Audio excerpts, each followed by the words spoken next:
एक weekly cycle में Nifty ने, जबकि एक दिन की छुट्टी थी, यानी कि 4 ट्रेडिंग सेशंस में 6.5% का मूव, और निफ्टी बैंक रिकॉर्ड हाइज पे आके खड़ा हुआ है। ऐसे में एक ऑब्वियस सा सवाल हो, सब बैग एंड बैगेज पीछे रह गया, नई तेजी की शुरुआत हो गई, ऐसा मान लो क्या? मान सकते हैं। देखिए, सबसे बड़ा सवाल ये है कि क्या निफ्टी भी ऑल टाइम हाई लगाएगा? हाँ, बैंक निफ्टी तो लगाएगा, इसमें तो कोई डाउट बचा नहीं है। मतलब ऑलरेडी क्लोजिंग हाई तो ऑलमोस्ट है ही वहाँ पे, और आज इंटरडे में भी एक बार खुलेंगे तो हम ऑल टाइम हाई पर।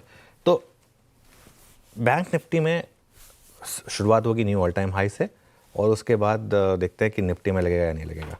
मेरा मानना ये है कि अगर आप देखें डोमेस्टिक इकॉनमी वाले जितने भी इंडेक्स हैं, आई थिंक ये बात हमने 2 महीने पहले भी की थी, जिनको अच्छे से याद होगा उनको याद होगा, डोमेस्टिक इकॉनमी से रिलेटेड जितने भी इंडेक्स हैं वो ज़्यादातर ऑल टाइम हाई के करीब हैं, bank Nifty being the number 1।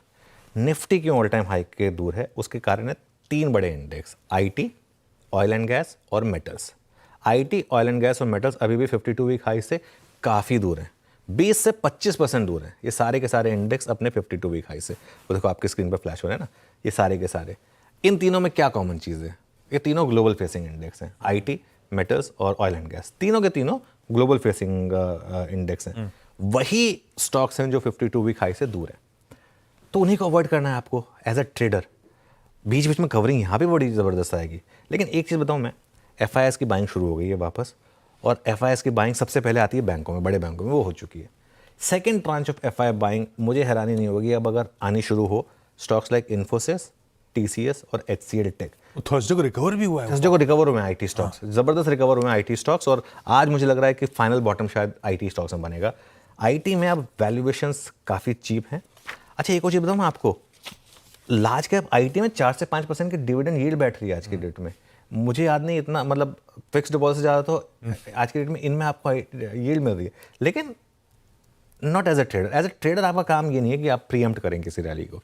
As a trader आपका काम है जो जहाँ पर मोमेंटम है वहाँ पर रहें। हाँ, एज एन इन्वेस्टर मुझे लग रहा है अब थोड़ा समय है एसआईपी शुरू करने का आईटी में।